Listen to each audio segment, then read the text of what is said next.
Singing. Amen. Alam niyo po, as I said, as I'm always saying, brethren, wag po nating papaintulutan mga kapatid na tayo po ay hindi magjo-join sa isang masiglang awitan. Amen. Tandaan po natin, kaya tayo may congregational singing to set our spirits ready for another hallelujah worship service. All right? Are you ready for a Sunday school lesson? Amen. Amen. And of course, tuloy-tuloy po tayo sa pag-aaral natin about cheerfulness in giving. Amen. Kanina, malakas yan. Amen. All right, let's open our Bibles, please. Matthew, very familiar passage. Matthew chapter 6, verse 19 to 20. All right?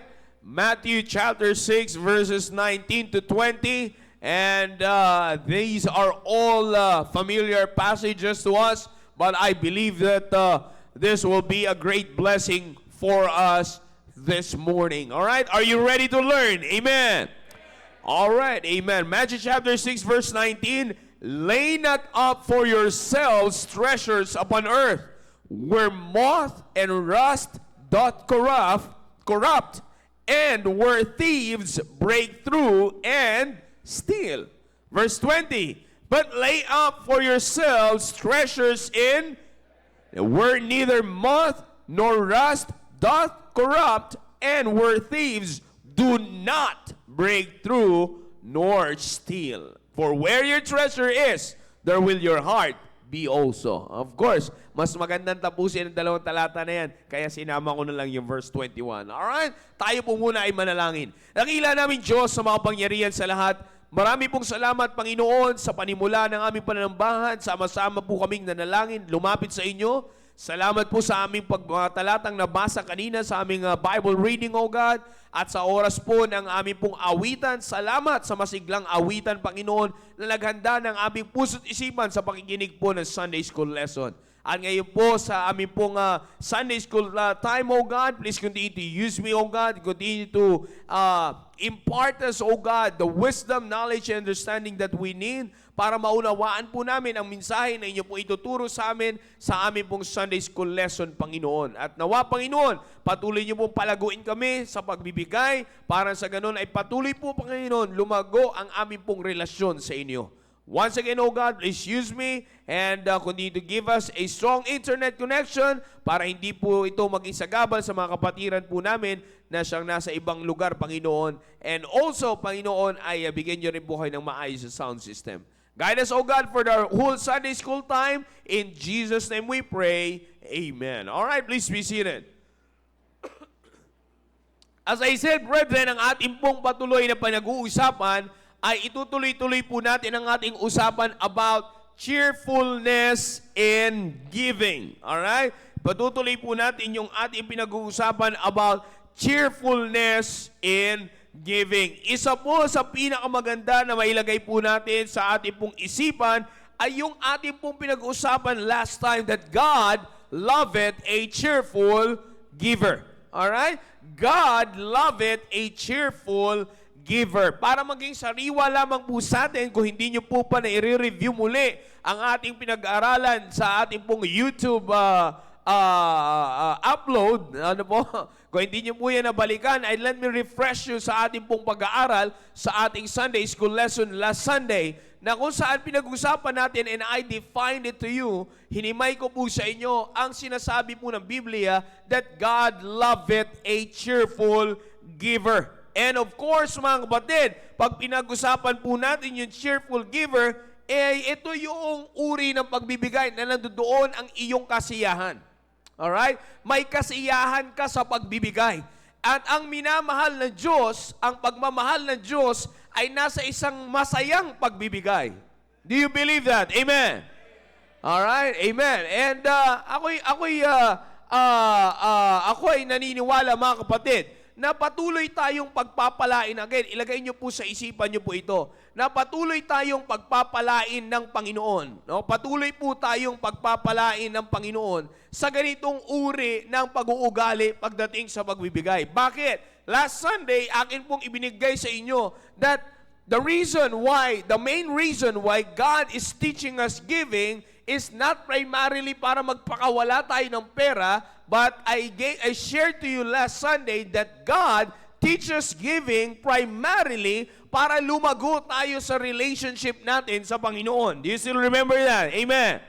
You see? And as far as growing our relationship with God, bilang mga anak ng Diyos, I emphasized the last Sunday that kaya tayo magiging masaya sa pagbibigay dahil tinuturuan tayo ng Diyos maging malapit sa Kanya in a way na lumago tayo in the area of obedience. Amen. Lalong-lalo na bilang anak ng Diyos, isa sa primary thing na dapat nating pinapractice is our obedience towards God. Amen. Naunawaan niyo po ba yung pinag-uusapan natin? Amen. You see, sabi ko nga po sa inyo, last Sunday, inahilin tulad ko po yan sa isang magulang. Wala nang sasaya pa sa buhay ng isang magulang pag siya'y makakita ng isang masunuring anak. Do you believe that, parents? Amen. You see, mas masaya tayo kapag ang mga anak natin ay sumusunod sa atin. So let's just translate it. Let's just put it in the spiritual aspects as children of God, as sons of God, as a child of God. You see, biniyayaan tayo ng Panginoon to be one of the to be a part of His family. Binigyan tayo ng karapatan maging anak na Diyos. Kaya kung binigyan tayo ng karapatan na maging anak na Diyos, therefore, as sons of God, ang kailangan nating i-practice ay ang pagsunod sa Diyos. Amen. You see? And sa paanong pamaraan tayo tinutulungan dyan ng Panginoon? And through this way of giving. Yan yung sinasabi ko po sa bawat isa po sa atin last Sunday, mga kapatid. Kaya nga, as we develop our obedience, we will be able to enjoy more blessings sa pagbibigay. You see that? We will be able to enjoy the blessings of God as we obey the Lord.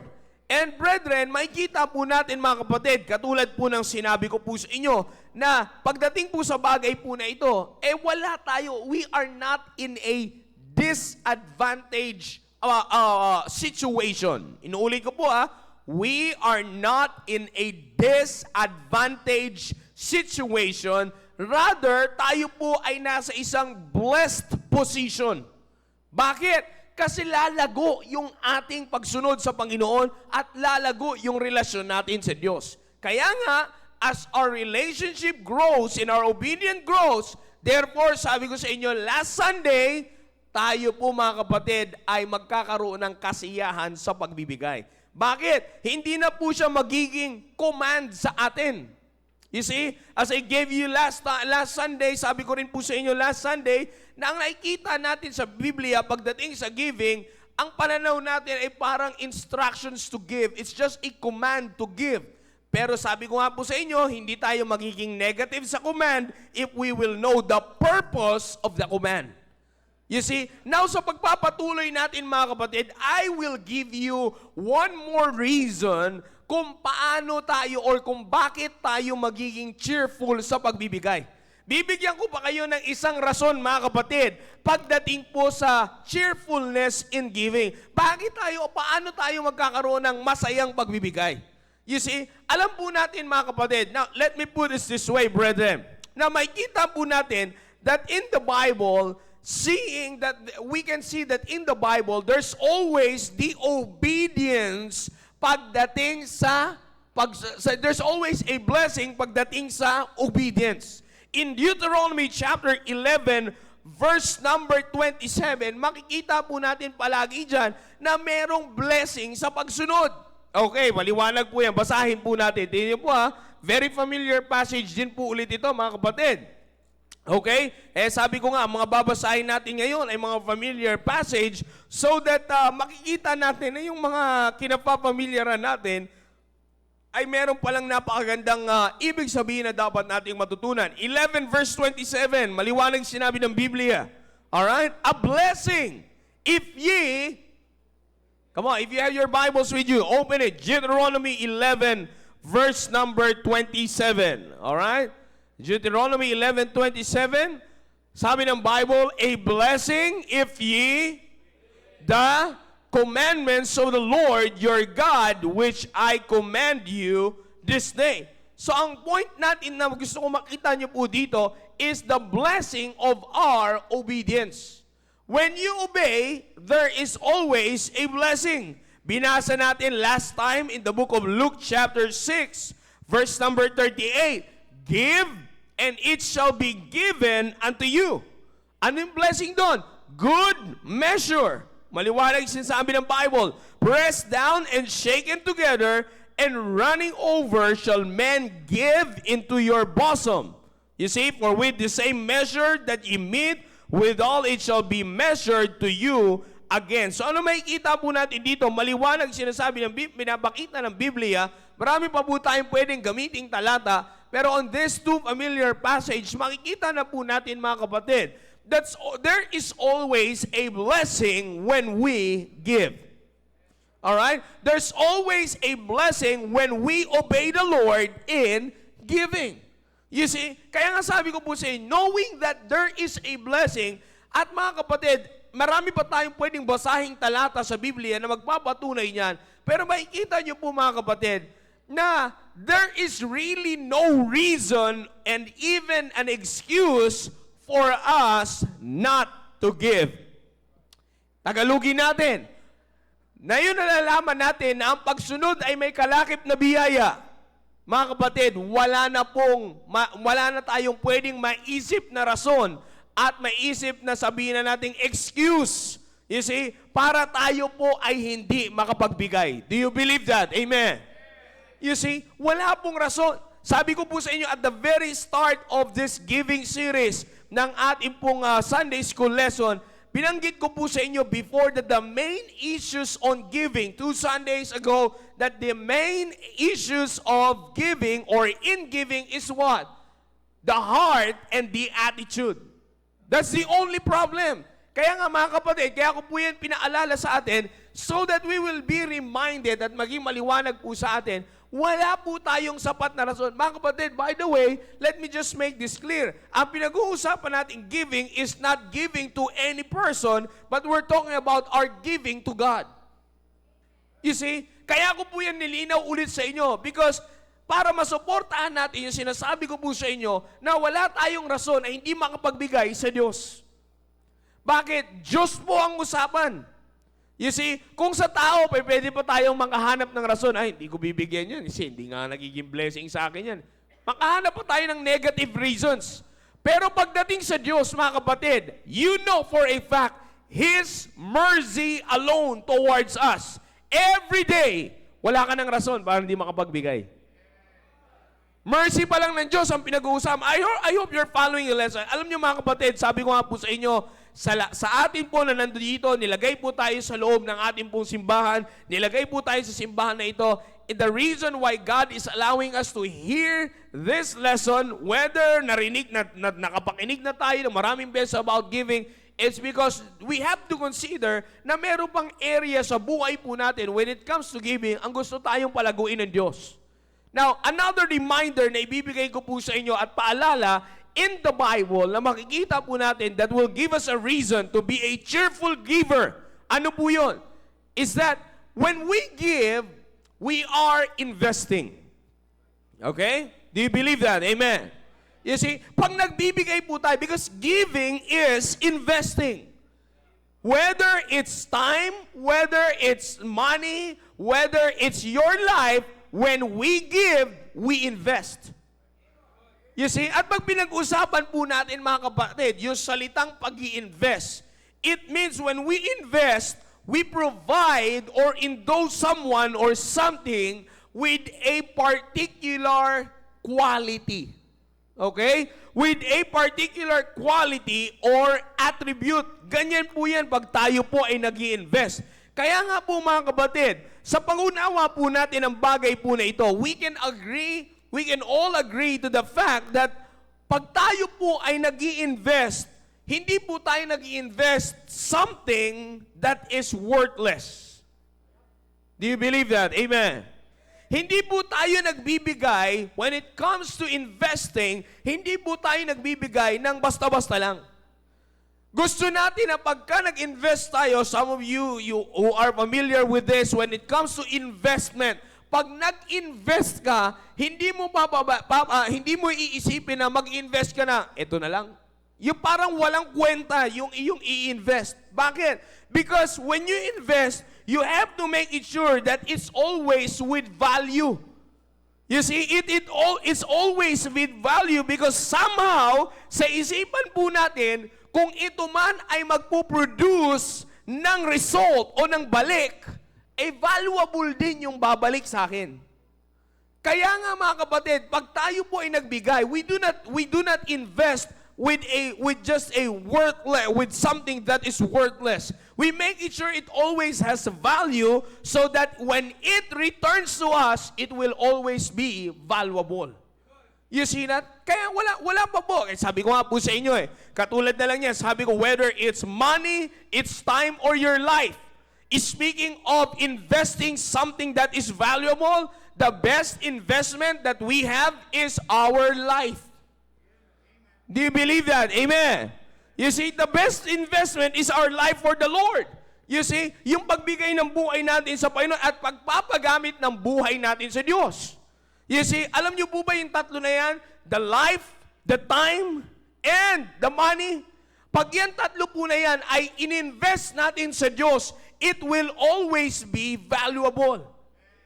You see, alam niyo, just to give you a sad reality, mga kapatid, alam niyo nga po, buti pa sa mga investment pagdating sa mundong ito nakakapagbigay tayo at handa tayong magpakawala ng malaki. You see, bakit? Because we are expecting a much bigger in return. You see, dito pa lamang po yan, mga kapatid. Pero how much more pagdating sa Diyos? You see, so sabi ko nga po sa inyo, mga kapatid, when it comes to giving, we invest. At pag nag-i-invest tayo at nagbibigay tayo, we make sure that when we invest, it has a particular quality. You see? Now, where am I going with this, mga kapatid? The reason, punta po tayo sa sitwasyon natin in the spiritual aspect of our Christian life, mga kapatid. Both life, those things, the life, the time, and the money, mga kapatid, if we're going to apply it in the spiritual life, sa buhay Kristiyano natin, mga kapatid, we can make sure that these three things will always be of value if we're going to invest it in the Lord. Ulitin ko, mga kapatid, itong tatlo po na ito ay merong halaga. May mabigat na halaga. The life, the time, and your money will always have a big value. Magiging malaki ang halaga nito kapag ito ay ininvest natin sa Panginoon. Sa mga nagsuko ng buhay sa gawain ng Panginoon, that is one of your investment. You see, sa atin po na ginagamit natin, nagpapagamit tayo sa Panginoon, we give our time to God. Yung mga nag-i-involve sa ministry, despite of your secular jobs, nag-i-involve kayo sa ministry, that time is valuable. You see? So mga kapatid, kailan naging mas valuable yung time ninyo? Nung yan ay pinagamit ninyo sa Panginoon. Do you believe that? Amen. Now, sabi ko nga, if we believe that life and the time that we're giving to the Lord is valuable, bakit nag-iiba pagdating sa pera? Medyo natahimik tayo, mga kapatid, no? Bakit nag-iiba pagdating sa pera? Bakit pagdating sa pera, it seems like, pagdating sa pera, it seems like parang hindi na valuable, parang handa kang ibigay yung buhay mo sa Panginoon Sabi nga ni Pastor dito, you do not need to be a full-time staff katulad po namin, but you can be full-time for God. You see? So, ibig ko sabihin, handa kayo ibigay yung buhay niyo sa Panginoon. Handa kayo magbigay ng oras para sa Panginoon. Pero hindi tayo handa pagdating na sa pera. Teka lang, ibang usapan yan. iba na usapan. Pera na usapan yan, brother. Iba na yan. You see? So, what's the difference? Now, masaya tayo every time na tayo gagamitin ng Panginoon. Kahapon, mga nag-involve sa Good News Class, masaya kayo, binigay niyo yung oras. You are very cheerful in giving your time for the Lord. Amen. Oh, you see? And ngayon, nandito po tayo, you're very cheerful in giving your time in the church. Amen. But my question this morning is, are we cheerful in giving our money to the Lord? Yun, ilan na lang yung nag-amen. Marami kaninang amen sa extension eh. You see? Now, bakit po ganon? It's because meron tayong nakakalimutan that the greatest blessing when we invest in the ministry. By the way, one of the things na dapat nating consider, alam niyo po yan sa mga expose sa inyo sa investment matters, you see? Pagdating sa ganyan, mga kapatid, when you are going to invest, you have to have a careful study of the nature of the business na iyong pag-iinvestan. Am I right? Amen. Hindi ka basta-basta mag-invest sa isang maliit lang, makikita mo, hindi ko kilala yan. Hindi ka basta-basta, kumbaga, magpapakawala ng investment mo dyan. Be careful, you will have a careful study and you have to make sure na aware ka kung ano yung nature ng business na yan. Mga kapatid, let me go straight to the point na gusto ko iparating sa inyo. Mga kapatid, yung pinag-uusapan po natin na pagbibigay sa Diyos, it's investing not only in a monkey business, but it is investing in God's business. You are investing in God's business, and whether we are aware of it or not, brethren, let me remind you this morning that as members of this church, listen to this, as members of this church, we are already engaged in God's business. What's that? The business of winning people. And that is the best business that we can invest in, mga kapatid. Bakit? Now, tingnan niyo po. Kaya paka-importante po nito. Isa lamang po ang pagpuntos na ibibigay ko sa inyo patuloy na may kinalaman sa cheerfulness in giving. How can we be able, or how will this lesson help us na tayo po ay maging cheerful sa pag-i-invest sa business ng Diyos? Bakit? Because we can be sure that when we invest in God's business, we have a protected investment. Yung investment natin sa Diyos, yung ininvest natin sa Diyos is protected. Kaya nga, the more you invest, the more cheerful you will invest because you know that your investment is protected. Pag nagbigay tayo sa Diyos, Malachi. So, let's open our Bibles in the book of Malachi. Papakita ko po sa inyo. Sabi ng Biblia sa verse number 9 of chapter 3 or verse number 10. Malachi 3:10. You see, pagagandahin natin ang talata po na ito para sa bawat isa po sa atin. Alright? Are you there? Amen. In Malachi chapter 3 verse 10, ang sabi ng Bible, bring ye all the tithes into the storehouse. You see, that there may be meat in mine house. You see, so makikita nyo dito, mga kapatid, that we are commanded to bring the tithes into the storehouse.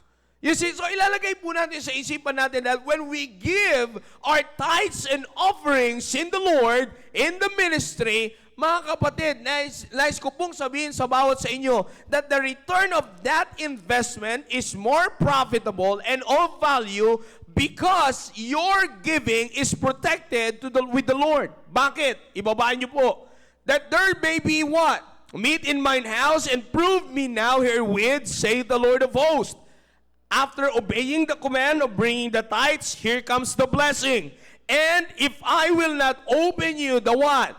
Windows of, and pour you out that there shall not be room enough to receive it. So you see the blessing. Amen. You see? So when we give, when we invest in the ministry, when we give to the Lord, particularly our tithes to the Lord, our tithes and offerings to the Lord, mga kapatid, ano po ang sabi ng Biblia? Meron tayong blessings. God is challenging us to prove it para masumpungan natin yung pagpapala. Ngayon na pinakita ng Diyos dito yung pagpapala, paano natin masasabi na yung ibinigay natin sa Diyos is a protected investment? Babaan niyo po sa verse 12. Sa verse number 11. And I will one, rebuke the devourer for your sakes, and he shall not destroy the fruits of your ground, neither shall your vine cast her fruit before the time in the field, saith the Lord of hosts. So maliwanag po na makikita natin dito, the immunity, mga kapatid. Our investment will have its immunity so that mapanatili nito yung quality. You see, kaya tingnan nyo mga kapatid, sabi ko po sa inyo kanina, kung babalikan natin yung mini investment, or the word invest, it is to provide or endorse someone with a particular quality. You see, na kaya ko po inulit yan sa inyo, because to remind us that when we give, and when we make sure na yung ininvest natin sa Panginoon is with quality, the quality will remain. It's because of the reason na hindi po yan masasayang and it will be protected. Bakit mga kapatid? We invest it in God's business. Bakit po? Nandiyan dyan yung security. You see, ay kung mag-i-invest naman tayo, sisiguraduhin natin that when we invest, sigurado tayo na secured yung investment natin. Do you believe that? Amen. Wala nang mas magpapakampante pa sa isang tao na mag-i-invest kung alam niya sigurado ang security ng kanyang investment. You see, mag-i-invest ka pa, hindi mo na naman pala alam kung saan pupunta. Do you get the point? Amen? You see, mag-i-invest ka, wala kang kasiguraduhan na may balik yan sa inyo. Will you invest? No, you will not. Pero mga kapatid, sabi ko nga po sa inyo, the more we will be, the reason why we will be more cheerful in giving to the Lord, because we will have the protected investment. Akalain nyo mga kapatid, kung paano sinecure ng Panginoon. Balik po tayo sa verse na binasa natin in the book of Matthew. Maganda po ito mga kapatid. Balikan natin yung book of Matthew. Ano sabi ng Biblia? Lay up, sa verse 20, but lay up for yourselves treasures in heaven, where neither moth nor rust doth corrupt, and where thieves do not break through nor steal. Saan daw po yan? Sa langit. You see, and brethren, mga kapatid, when we invest in the ministry, when we give to God, that is how we practice laying up our treasures in heaven. Kaya nga kapatid, lahat ng binibigay natin sa gawain ng Panginoon, ilagay po natin sa isipan po natin yan ngayong umaga. When we give to God, brethren, the investment is protected. When we give to God, the quality of what we invest to God will be retained. Bakit? Tingnan nyo naman mga kapatid. Let me give you an illustration that is a reality. Makita natin kung anong meron po tayo doon sa Ramos Tarlac. The last time, if you watch the Baptist Lunch Program last Friday, kasama po namin ang aming mahal na pastor, binati pa namin yung City Hardware sa Hirona, Tarlac. Bakit? Ano pong ginagawa ni pastor doon? Yung ating ininvest sa gawain ng Panginoon ay kanyang ginagamit ng Panginoon, ginamit ng ating mahal na pastor, para ipakita sa atin kung ano ang naibabalik sa atin ng ating ibinibigay sa Diyos. Inuulit ko mga kapatid, nakita natin yung ganda ng meron tayo sa The Baptist Ranch. Hindi po yun kay Pastor Hill. Ano po yung madalas na naririnig natin sa bibig niya? Kanino yun? Sa atin. Sa church, last time pinag-uusapan namin, I don't remember kung nandoon sila Sir Roy, but may mga kalalakihan kami pinag-uusapan namin yan doon sa mess hall. Sabi ko nga, ang hindi natin minsan nakikita, church, ang hindi po natin minsan nakikita, minsan yung pag nag-tithes ka lang, pag sunod lang natin ng tithes, na pagbibigay, like for example, sabihin na natin na sa inyo mga young people, sa inyong 100 na binigay na pera sa inyo ng inyong magulang, doon kayo bumawas ng tithes and offerings ninyo. Sabihin na natin, nagbigay ka ng 20 pesos, 10 pesos were your tithes, is the 10% of 100, and the 10 pesos is based upon your love sa Panginoon.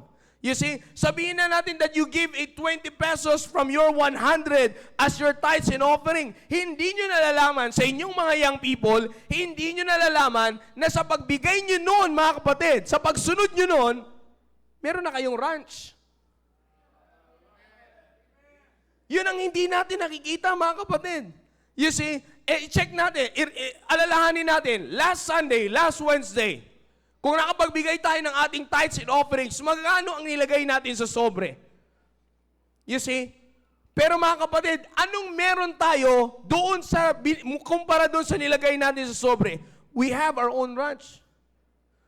Nagkakaintindihan ba tayo mga kapatid? Yung inaakala natin, kaya mga kapatid, kaya ko po binibigay sa inyo ito at ibibigay yung illustration po na yan mga kapatid to show us mga kapatid na instead of being inferior sa binibigay natin o naibibigay natin sa Diyos, ay yung katabi ko nakakahiya naman, malaki ng binigay ng katabi ko, tapos ako ito lang. Instead of having that kind of feeling when we give, that inferior feeling, mas maganda na magkaroon ka ng cheerful giving because the amount is not to be focused on. The more ang dapat mong pagtuunan ng pansin ay kung paano ka sumunod sa Diyos at anong puso meron ka sa pagsunod mo sa Diyos. You see, yan po ang pinaka-importante mga kapatid na kaya ko po sinasabi sa inyo para mas ma-enjoy natin yung pagbibigay. You see, sabi ko, every Sunday, every services, we do have our giving of tithes and offerings. Mamaya lang, ay yung dadako na naman tayo sa ating pagbibigay ng tithes and offerings. Anong puso meron tayo sa pagbibigay mamaya? Anong attitude natin mamaya sa pagbibigay? For us to be more cheerful in giving, let me remind you this morning, sa umaga pa lang nito, you will be cheerful in giving because you know na yung ibibigay mo sa Diyos, protektado yan ng Diyos at yan ay may balik na quality mula sa Diyos. You see, so bakit di tayo sasaya sa pagbibigay? Sabi ko nga sa inyo huwag po kayong mag-focus sa amount. You see, it's not about the amount. Sinabi ng Diyos na 10% of your every income, pero mga kapatid, hindi naman natin, kung anong pinagkatiwala sa inyo ng Diyos, doon natin yan ibibigay. Kaya nga mga kapatid, the point here is this. One of the blessings is yung katulad ng sinasabi sa Book of Malachi, prove me now. One of the challenges is prove me now herewith. Kaya wag natin isipin mga kapatid, ito lang yung maibibigay ko, ganito lang yung kakayanan ko. Mga kapatid, bago mo isipin yan, tandaan mo, may Diyos ka. Inuulit ko mga kapatid, dito po tayo magtatapos. May Diyos tayo na makakatulong sa atin sa pagbibigay. God knows the willingness of our hearts and our attitudes on giving. Diyos yan, tandaan natin mga kapatid, He is God. Therefore, He knows everything within us. He knows our heart, He knows our attitude. And if He knows that pwede tayong pagkatiwalaan, katulad ng mga faithful stewards doon sa parable of the talents. You see, may binigyan ng 10, you see, nagbunga. Ang mga kapatid, mag-alam ng Diyos na kaya niya tayong pagtiwalaan sa ganon. Later on, as long as you continue on giving cheerfully, later on, makikita mo, palaki na ng palaki na bibigay mo. Nagkakaunawaan po ba tayo mga kapatid? Did I help you this morning? Amen. Mga kapatid, there's no reason. Wag nating pahintulutan na singitan tayo ng dyablo in this area of our Christian life. You see, let's continue to be cheerful in giving. Sabi ko nga sa inyo, ito na lang isipin natin. Kung tayo man ay nag-iisip, kung sa tao nagagawa natin ito, sa Diyos hindi natin magawa. Because His mercy alone, sa araw-araw nating pamumuhay, yung mercy na lamang ng Diyos, sa nagiging pagkukulang natin sa Diyos, sapat na para magsabi sa atin na wala tayong rason para hindi makapagbigay.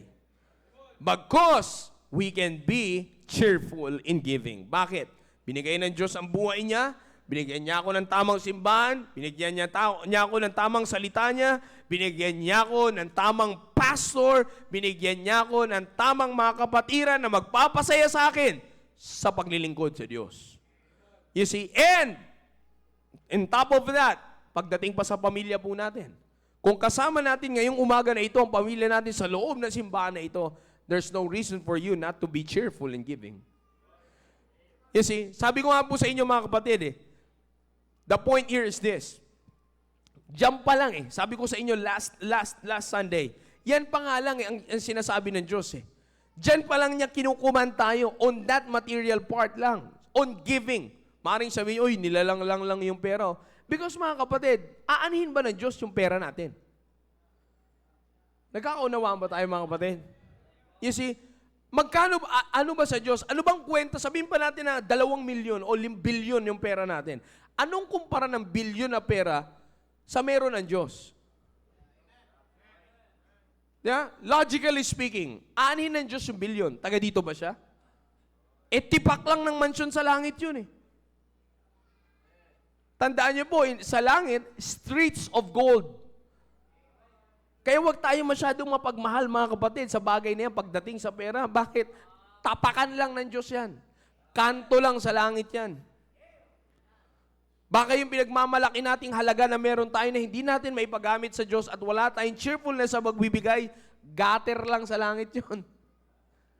You see? Kaya ko sinasabi yan sa inyo, mga kapatid, to encourage every one of us na pagdating sa pagbibigay, huwag tayo magkaroon ng any regrets, huwag tayo magkaroon ng inferior feeling, because let's focus on having the right heart and the right attitude on cheerful giving.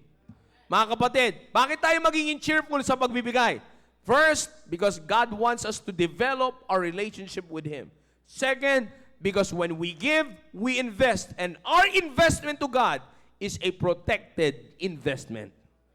Hindi nasasayang, bagkos nagbubunga. Nasa Biblia ba yon? Binasa natin. I hope this lesson is clear. Amen. Amen. Alright, tayo po magsitayin lahat. Tayo po ay manalangin. Let's pray. Dakilang Diyos sa mga kapangyarihan sa lahat. Maraming salamat po muli, Panginoon, sa oras na ipinagkaloob niyo po sa amin. Salamat sa oras po na ito. Patuloy niyo pong biniyayaan kami ng pagkakataon na lumago muli sa aming pagbibigay. And Panginoon, naway patuloy namin mailagay ito agad-agad into application, O God, sa amin po, Panginoon, pagbibigay mamaya ng tithes and offerings. Ako'y naniniwala na kaya niyo pong pagpalain ang bawat isa po sa amin. And as long as you see the willingness in our hearts, and as long as you know that we will have the right attitude, you can bless us, O God, and you can entrust us with the blessings na amin pong pwedeng i-invest sa inyo pong gawain, Panginoon. Muli, maraming salamat at nilagay niyo po kami sa tamang lugar para patuloy na magkaroon ng tamang katuruan para maging malago sa aming relasyon sa inyo. Patuloy niyo po kaming pangunahan for the rest of the service. All these things, Father, I pray in Jesus' name, Amen.